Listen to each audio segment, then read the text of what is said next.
بس العربية يكمل لغة القرآن. 不是因为太吵了。Языки. Вы говорите по-русски с семьей? По-русски родной, фарси, потому что я эти тюрьмы يعني لازم أبدأ الابلكيشنز للجامعة. طبعا كولومبيا بس. Sasa naweza kusema ama kuelewi lugha.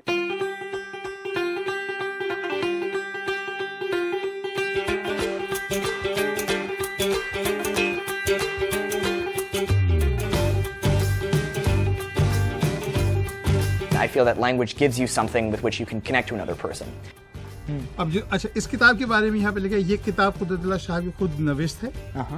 एक और नविश्त क्या है? Writer? खुद नविश्त was written. हाँ अपने about his own life. Oh, okay. Oh, खुद नविश्त. हाँ खुद नविश्त. खुद नविश्त. Yes. Each language is in many ways an expression of how one society or culture thinks. I feel that when I start to speak foreign languages, a lot of times I become a bit of a different person. Perhaps I say things that I wouldn't necessarily say in English. Perhaps I'm more deferential to others. Perhaps I'm more upfront about what I say. Привет. Здравствуйте, молодой человек. Добрый день. Добрый. Как вас зовут? Натан. Натан. Добрый день. Это.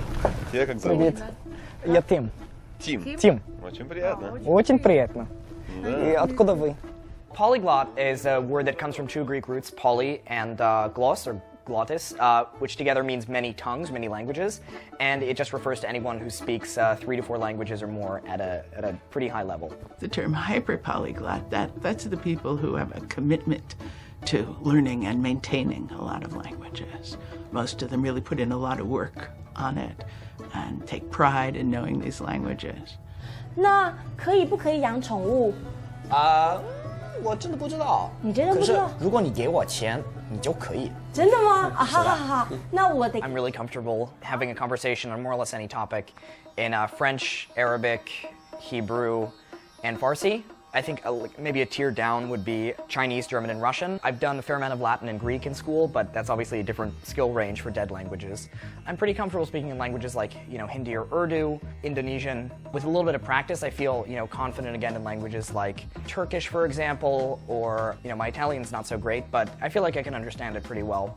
And then there are languages that are a little bit more dormant or that I haven't studied for a while, languages such as Ojibwe or Yiddish or Wolof or Hausa, and then languages that I'm more or less a beginner in, such as Japanese and, Dutch, a couple others.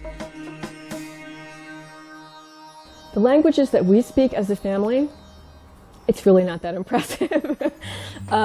Ezra and I studied French for many, many years, so we can understand French people who are slowed down incredibly. I lived in Hong Kong for a while. I studied Cantonese, but studying 20 hours a week for a summer, I didn't make anywhere near the progress that Tim made studying 20 hours a week, for example, Persian. فکر میکنم که پردازش همین بخشی از یاد گرفتن فارسی فهمیدن تاریخ و فرهنگ ایران است. In North America, we mostly learn one language as we're growing up, and that language gets to be so good that it interferes with our learning other languages.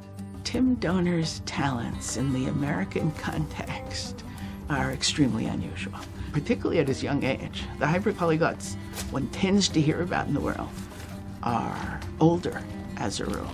So coming up with people who've started really in high school doing this, extremely rare. Yomu. Yominai? Yomanai. Yomanai. Okay. Tim, he is passionate about learning languages, and for him, this is not just a hobby, and it's basically his way of life. He actually spends most of his waking hours learning languages. 友達に会った?いえ。いなかった。会わなかった。会わなかった。So I find that most of the time when I'm starting a language, one of the most important things to do is have a lot of audio input. So I generally start out with any sort of series, and I'll try to just absorb the language as much as possible. I think by repeating to yourself over and over, it's a really good way to train. Tim will watch movies. We've seen many movies in Farsi and movies in Arabic.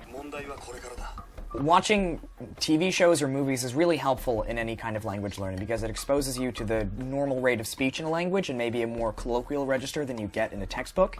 I think it trains you also to be able to comprehend a lot more. You know, I find that when I start a new language and I start watching TV in it, after I'm comfortable enough, maybe I'll understand 4 or 5 words out of 10. And then that really helps because that bleeds over into conversation. So I think watching TV is really the basis of learning in a lot of ways. Plus it's fun. Bu dilden hoşlanıyorum çünkü ben de Farsça ve Arapça. I think the internet has been absolutely crucial, for me for learning languages. Anytime I have a new language, I try to post a video of me speaking it with someone or just me delivering some kind of monologue to the camera. And the responses I get are really helpful. They show me, which direction I should go in, what I have to work on still, what I've done well, and that's fantastic. Giga waba minawa miigwech bizindaw yeg.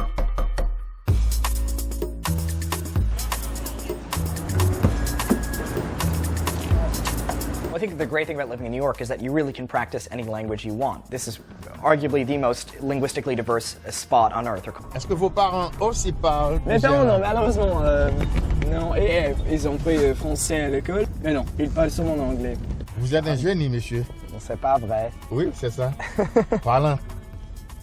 Parler 20 langues, ce pouvoir communiquer avec toute cette langue, oh mon Dieu, c'est fantastique.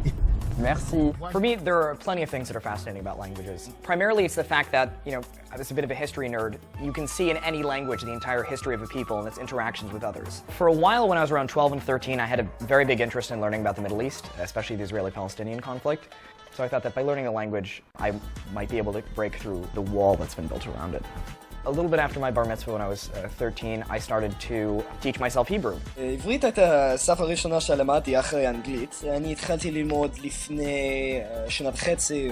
After I learned Hebrew, I thought that, I maybe would be quite successful in teaching myself languages. So after that, I decided to try Arabic to get the other half of the equation in the history of the Middle East. بس يعني كمان كيف العلاقات بين المسيحيين والمسلمين في مصر دلوقتي؟ ما كانش كويس مش كويس عامة مش كويس. وحتى اليوم I feel that by studying languages, by looking at their development, by looking at what's old and what's new, you gain a greater appreciation for society's values and for just its entire history. It's something that's a little bit hard to communicate and may sound a bit disingenuous, but that's sort of the breakthrough that I had in studying it. There's this idea that seems to circulate, which is completely false, that Americans don't like learning about other cultures, Americans don't like learning foreign languages. Alors, Manuel, c'était vachement un plaisir de faire votre connaissance. Moi aussi, monsieur. I hope that, I can do my part to disprove that. Et j'espère que vous parlez plusieurs mots, d'addition de plusieurs langues. Exactement. Alors, la langue prochaine, le créole. Oh, ouais, oui. Au revoir. Au revoir, monsieur. I think if you raise people with other languages, you open them up to foreign cultures, to foreign ideas. And again, in the future, in a world that's increasingly globalized, you give them, a solid opportunity for more connections as they grow older. There's a quote from Nelson Mandela which goes something like, if you talk to a man in his second language, you're talking to his brain. If you talk to him in his mother language, you're talking to his heart. आप इसी तरह से मेहनत करते रहें इंशाल्लाह आप बहुत आगे बढ़ेंगे और मुझे बहुत उम्मीद है तुमसे और मैं बहुत खुश हूँ इस लैंग्वेज को चुना है और अल्लाह तुम्हें कामयाब खुदा हाफिज Thank you very much. I'm Tim وأنتم بتتفرجوا على Thinker. أنتم مستقلين Thinker. Alla on Thinker och nagah mikon ni men känns kan Thinker. Hallå.